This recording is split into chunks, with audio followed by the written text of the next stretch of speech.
always thought about the role of a curator as being kind of like a flashlight, of kind of shining a light on an artist's career. I just finished my 7th book, Chineseness. Of shining a light on the important work that they're doing. I keep exploring the same aspects of identity and culture.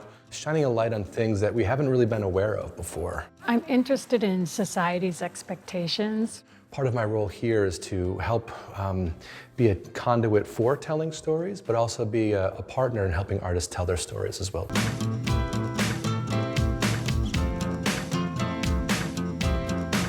The Minnesota Museum of American Art, also known as the M, has a collection of 5,000 artworks. Everything from studio craft, which includes jewelry, glass, ceramic, and wood, to fine art.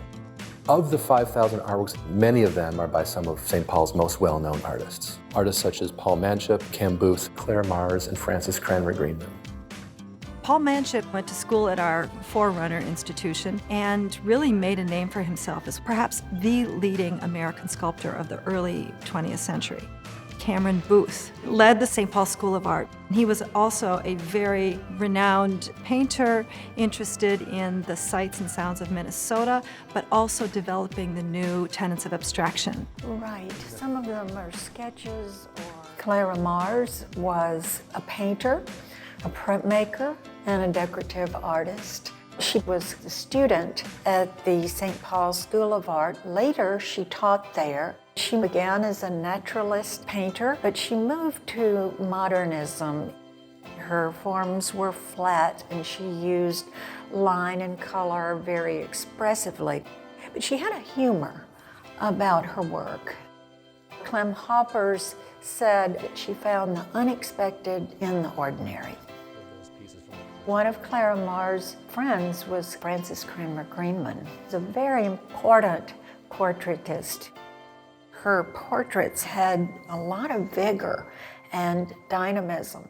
And she did come to the conclusion that what she really liked was to paint the worldly wise, as she put it, or the sophisticated. The M's known for collecting works by national artists such as Juan Chavez, Liat Yosefer, Helen Lee, but we're also known for supporting and collecting work by local artists such as Stuart Nielsen and HAZEL BELVO. Nice painting. Yeah. We have a few of these in the collection. Of hers? Of Joan Brown's, yeah. Oh. Studio work, you basically face a blank piece of paper or a blank wall, and you have to invent a problem and then come up with a solution. Just a killer piece. Yeah, I think that the brushwork is amazing in this green palette. My work has generally been abstract. I'm very interested in the formal language of painting. Line, shape, color, space, texture. Even though it's 2 dimensions and you've got red, yellow, and blue to work with, I think the possibilities are infinite.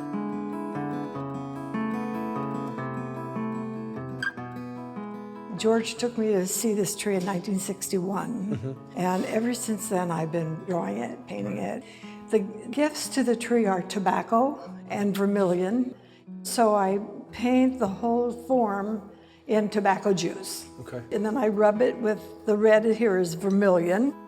Your work is represented in this piece too, right? Yes, Frank Big Bear incorporated that in his work. HAZEL has a lot of wisdom and stories to tell, not just about her work, but other artists who live here in the state, and the work of her husband, George Morrison. When people knew that George was working in wood like this, sometimes he would get these unusual shaped packages in the mail Yeah. that people would be traveling all around the world and send him wood. Wow. Here's what George would like. The M's works with artists in many ways, everything from collecting their artwork to working on brand new commissions. Artists like Javier TAVERA, we commissioned to do a brand new series of photographs. Since I arrived to this country in '96, I almost immediately turned my lens and my camera to the Latino community that is here. I'm very interested in Latino geographies. I'm very interested in how the Latino community manifests themselves culturally, physically in this country, and mostly marginalized groups that might not think they have a voice and probably shed some light onto their stories. More than a photographer, I think I'm a storyteller, and with those images I try to tell the stories that are important for the Latino community and for me too. as well as when that As a museum of American art in the 21st century, we're constantly asking ourselves, what does each of those words mean? What is a museum? What is American art? What is a museum of American art? And it's an intelligent pair. It gives us a lot of latitude to scrutinize what we're doing. It also gives us a chance to invite other people to help us answer those questions. One of the first exhibitions that I worked on here at the M was called American Art, It's Complicated. Our guest curators, including TAVERA, thought very carefully about what are the complications of American identity, American history, and American landscape. I wanted to combine artists that I felt were not receiving sufficient attention to their artwork. Some of them spoke about their own communities, like Vincent Valdez is talking about the lynchings of Latinos in Texas and the United States. But some of them even crossed boundaries to talk about someone else's community. Which, I mean, these are stories that are often not heard and unknown.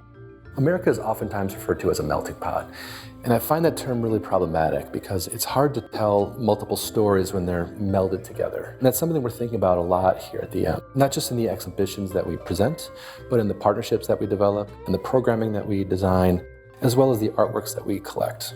Yeah, this was a Chinese settlement west of Sacramento. Okay.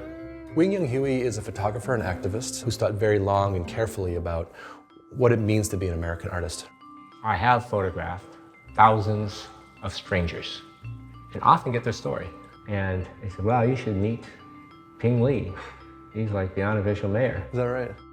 And this is the classroom where he went to school. And the exact same chair he sat in as a kid. Wow.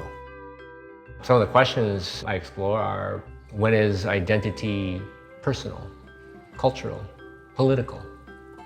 When is it authentic? When is it kitsch? And when is it appreciated? You add ness to a noun, it changes it into an abstract noun. That is how I think about identity. I'm excited for this museum that is, on the one hand, very, very old, and on the other hand, brand spanking new. And that's that very unique opportunity for a museum to have, because we have so many people who know us, who have been fans of the museum for so long, including artworks that are in the collection, and there's a whole brand new audience out there that hasn't met us before, that doesn't know the work that we're doing. I'm excited for the collection to grow and to be more representative of the diverse communities of America. And I'm excited for this to be a platform for all kinds of topics as they relate to telling stories of American artists and who we are as Americans.